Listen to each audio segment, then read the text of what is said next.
জ্যোতিষদা, এটা দেখুন তো, রেশন কার্ডটা আমাদের পরিবার পরিবার ছিল, তা একটু দেখুন তো এটা কি হবে। দেখছি, শোনো, এই পরিবার বিভাজনটা একটু তোমাকে বলে দিই। হুম পরিবার বিভাজনের কিছু কিছু ক্রাইটেরিয়া রয়েছে, হুম যে সবাইকে যে পরিবার বিভাজন করতে দিবে সেরকম নাই। এখানে পোর্টালে কিন্তু অনলাইন করলেও করতে দেওয়া মানে করা যাচ্ছে না আর কি, যে সবাইকে যে ফ্যামিলি ভাগ করতে দেওয়া হচ্ছে এমন নয়। কিছু কিছু ক্রাইটেরিয়া আছে, যেমন আমি বলছি, তো তোমাদের আছে কিনা আমি না অনলাইনে দেখলে তো আর বুঝতে পারবো না, তোমাকে আমি বলে দিই। যদি এগুলোর মধ্যে যদি থাকে তাহলে তোমার পরিবার বিভাজন করা হবে না। পরিবার বিভাজনের মেন তিনটা ক্রাইটেরিয়া আছে, সেই ক্রাইটেরিয়ার মধ্যে আমি এক এক করে বলছি। প্রথমটা হচ্ছে যে যাদের এওয়াই কার্ড, এওয়াই টাইপের, সেই এওয়াই টাইপের কার্ডগুলো কিন্তু পরিবার বিভাজন করা যাবেই না সর্বপ্রথম।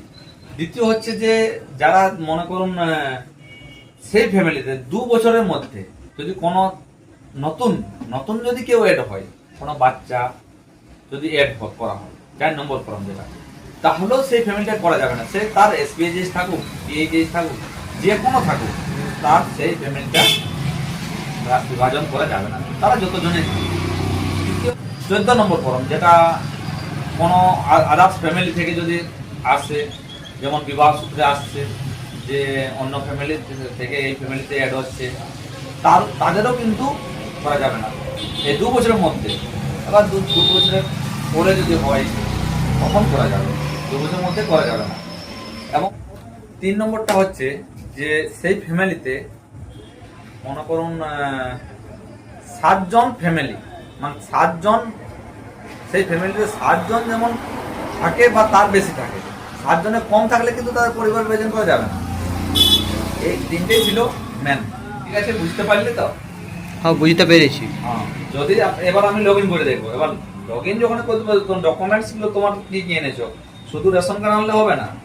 রেশন কার্ডের সাথে তোমাকে আধার কার্ড আনতে হবে নিজের, এবং আধার কার্ডটিতে যেমন ফোন নাম্বার এড থাকতে হবে, আধার কার্ডটিতে ফোন নাম্বার যুক্ত থাকতে হবে। সেই যখন আমি তোমার ওই পরিবারের head of the family phone number যুক্ত, ওইখান থেকে আমি লগ ইন হবে। এবং যে ফ্যামিলি যারা অবশিষ্ট থাকবে, মানে মনে করুন আপনাদের ফ্যামিলি 12 জন আছে, হ্যাঁ 12 জন আছে, 12 জনের মধ্যে যদি আপনি যদি করেন, তাহলে আপনার সাথে যাদের মানে থেকে যাবে ওই ফ্যামিলিটাতে, তাদেরও একটা আধার কার্ড আনতে হবে, এবং সেই আধার কার্ডটিতেও যেমন ফোন নাম্বার এড থাকে। ঠিক আছে। মানে বুঝতে পারলেন? আপনার যদি 2 ভাই থাকেন, হুম তাহলে 2 ভাইয়ের মধ্যে আপনার ওই ভাইয়েরও আধার কার্ডটা আনতে হবে, তাহলে ফ্যামিলিটা ভাগ করা যাবে। ঠিক আছে, বুঝতে পারলেন? বুঝেছি। হ্যাঁ, এবং তোমার নিজের আধার কার্ডটা অরিজিনাল আনতে হবে, ওটাও আমার স্ক্যান লাগবে। তাহলে বোঝা গেল? বুঝতে পেরেছি। হ্যাঁ, ঠিক আছে, আমি তাহলে পরিবার বিভাজনটা আমার তো দেখছি যে হয়। হ্যাঁ, ঠিক আছে, এবার করে নিই।